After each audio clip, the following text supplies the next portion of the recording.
जो को ठोकर मारे, जो नमाज न पढ़े, रोजे न रखें, ऐसे पीरों को अपनाएं कि जो बाअमल हो।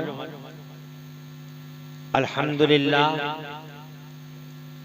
परहेजगार हों और नबी पाक सल्लल्लाहु अलैहि वसल्लम की गुलामी का पट्टा उनकी गर्दनों में पड़ा हो।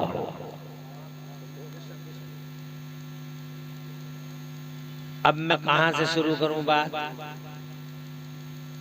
जहां तक करामत का सवाल है, अगर लोग अंधे न हो गए होते तो अमरोहा में ही देख लेते कि बिच्छू हर जगह काटेंगे मगर यहाँ नहीं काटेंगे। क्या बात है, सुभान अल्लाह। मगर लोग ही अंधे हो गए तो क्या करोगे? फतेहपुर मलकपुर तो बहुत दूर है।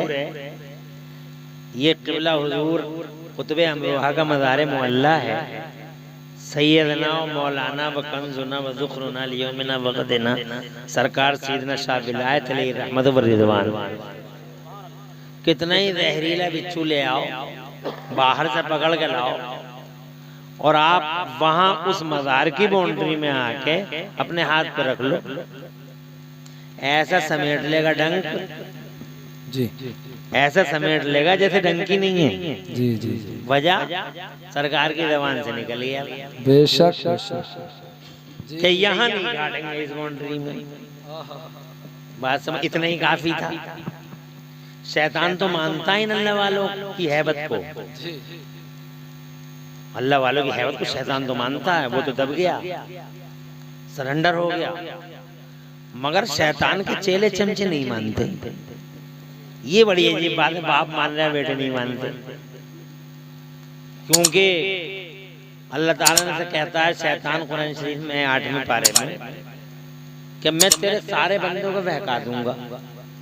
मैं तेरे सारे बंदों को आगे से आऊंगा, पीछे से आऊंगा, दाएं से आऊंगा, बाएं से आऊंगा, सबको गुमराह कर दूंगा, मिसगाइड कर दूंगा, कोई भी नहीं बचेगा तेरा मानने वाला। तो अल्लाह फरमाता तुझे इजाजत है, मगर मेरे मुखलिस बंदों पे तेरा दाव नहीं चलेगा। तो खुद कहता है इल्ला इबादका मिनहुमुल मुखलसीन, मगर हाँ तेरे मुखलिस बंदों पे मेरा दाव नहीं चलेगा, यानी तेरे वलियों पे मेरा दाव। तो वलियों की अजमत को शैतान मान गया। जी, तवज्जो है। मगर कुछ लोग हैं जिन्हें शैतान रोजाना पट्टियां पढ़ाता है, वो नहीं मान के देते था। आंखों पे पट्टियां बंध रही हैं, बस अल्लाह ही अगर उन्हें समझाएगा तो समझेंगे, और यहाँ नहीं समझेंगे तो वहां समझेंगे, हर हाल में समझेंगे। समझना तो पड़ेगा, जो चीज है समझने की तो समझनी पड़ेगी।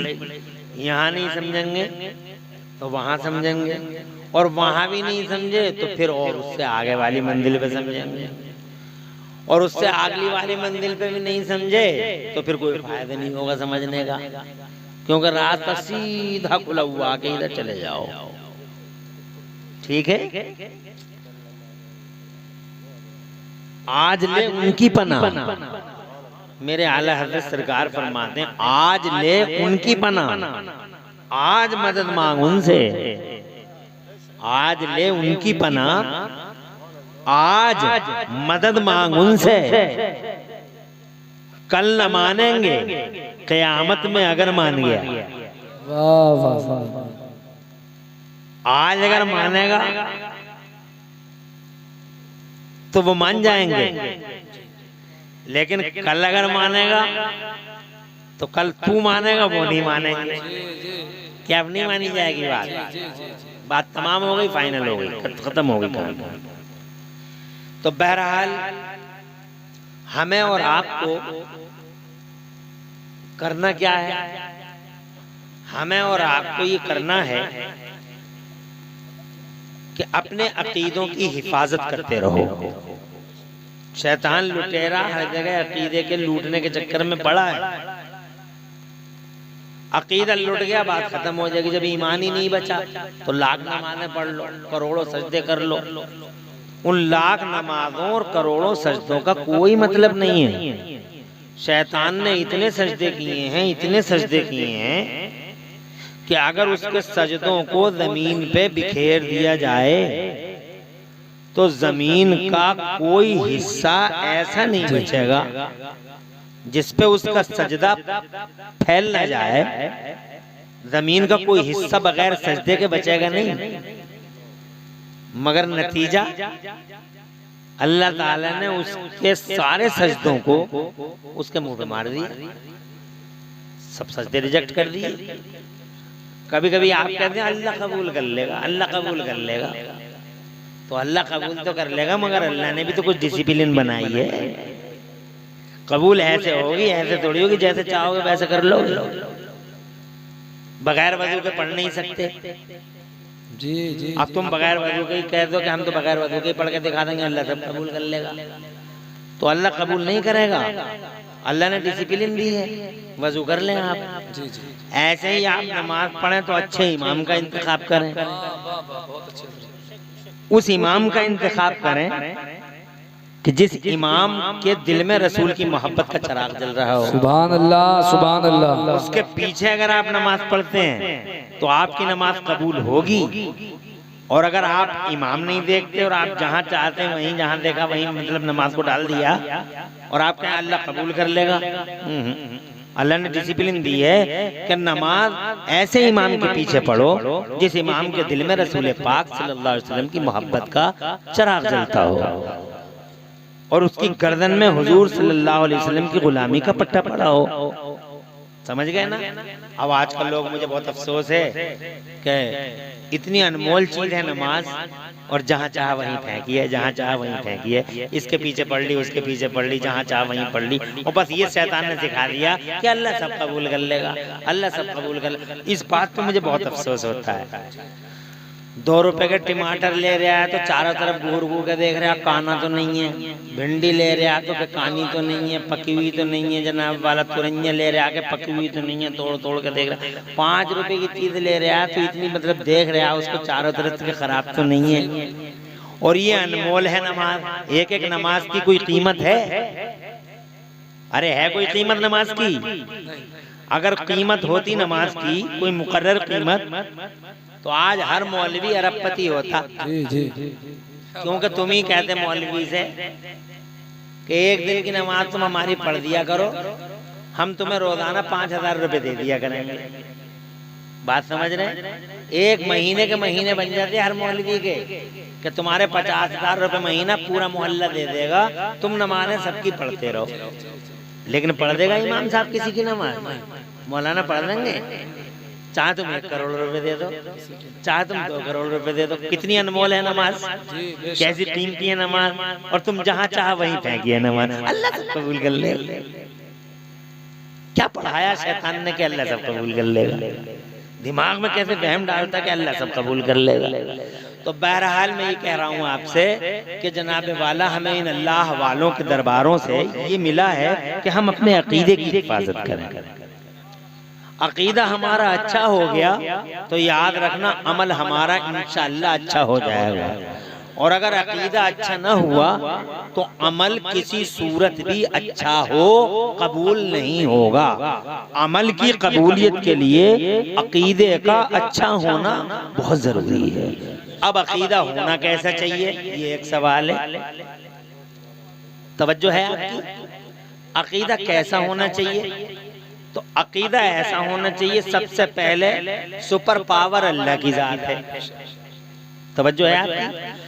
अल्लाह एक है, ज़माने में उसका कोई शरीक नहीं है। अल्लाह अज़्ज़ व जल्ल शान वाला है, ताकत वाला, इज्जत वाला, गलबे वाला और जनाबे वाला। उसने पूरे संसार की रचना फरमाई और जनाबे वाला वो गालिब है। कल भी हुकूमत वाला था, आज भी हुकूमत वाला है, और कल भी मैदान महशर में भी अगर किसी की हुकूमत चलेगी तो मेरे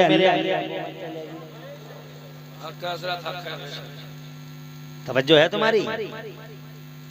वो वादउला शरीक है जनाबे वाला, वो अल्लाह है जिस अल्लाह ने जनाबे वाला इंसानों को जनाब पैदा फरमाया, दुनिया को पैदा फरमाया। जिस अल्लाह ने इन आसमानों को बगैर पिलर के पैदा फरमा दिया, जरा जोर से कह दो सुभान अल्लाह। इतनी बड़ी जमीन को बिछा दिया जनाबे वाला, वो अल्लाह है जिस अल्लाह ने इस हिलती हुई जमीन पे पहाड़ खड़े कर दिए और पहाड़ों के अंदर से दरियाओं को रवानी दे दी और मौजों को तुग़यानी दे दी जनाबे वाला। इतने बड़े बड़े समंदर बना दिए और रोजाना जनाब वाला समंदरों की लहरें और समंदरों के जनाब वाला मौज मौजें रोजाना की रोजाना कहती हैं हट जाओ हम खत्म कर देंगे बम्बई को, हम खत्म कर देंगे पूरी दुनिया को, पूरी जोश में आती हैं। अल्लाह फरमाता ठहरे रहो, जहाँ तुम्हें हुक्म है वहीं ठहर जाओ, वापस हो जाओ। तो समंदरों की मौजें और लहरें सर मार मार के अपने साहिल से वापस चली जाती हैं।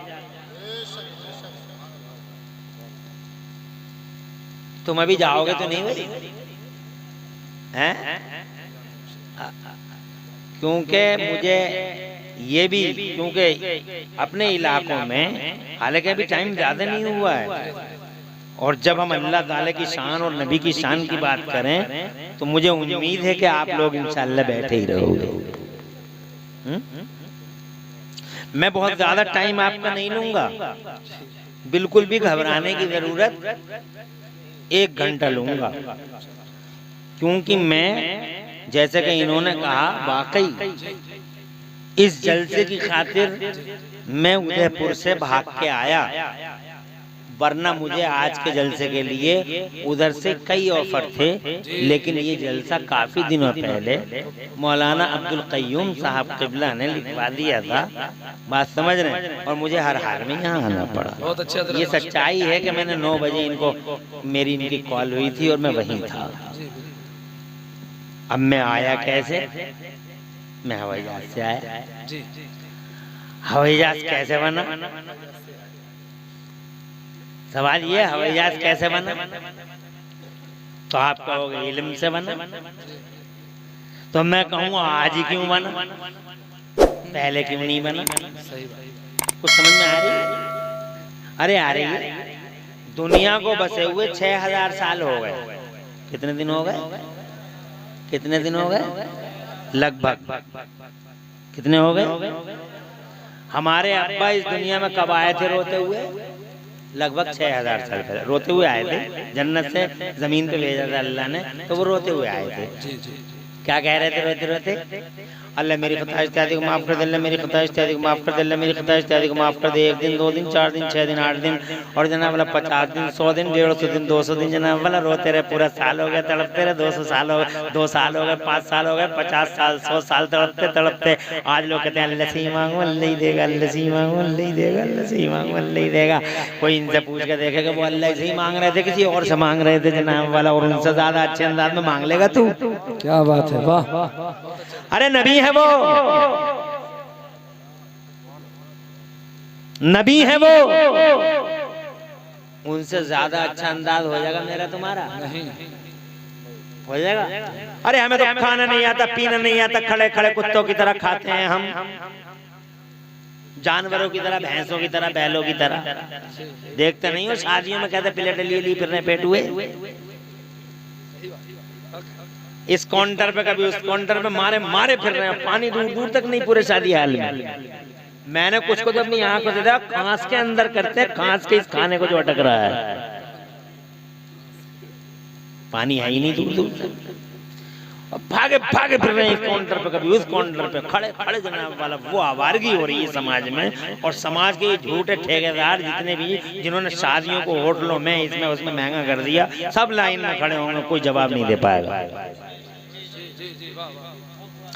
आज 50 लाख में, 60 लाख में, 40 लाख में शादी होती है। अब तो पिलाट देने लगे, फॉर्च्यूनर आ रही है, क्रेटा, करकेटा। तवज्जो है? न जाने कितने गरीबों की लड़कियां बेचारी, न जाने कितने गरीबों की लड़कियां कफे अफसोस मलते मलते इस दुनिया को खैर बात कह गई। न जाने कितने गरीब लोग ऐसे हैं जो अपनी जवान बेटियों के चेहरे देखते हैं तो रातों की नींद हराम हो जाती है और दिनों का चैन गारत हो जाता है। इतनी महंगी कर दी झूठे ठेकेदारों ने शादियां। ये काउंटर 20 तरह के खाने काउंटर पे भागा फिर रहा जनाब वाला, इधर से उधर खड़े होकर खाएगा, हर हाल में खाएगा, और खड़े होकर खाता है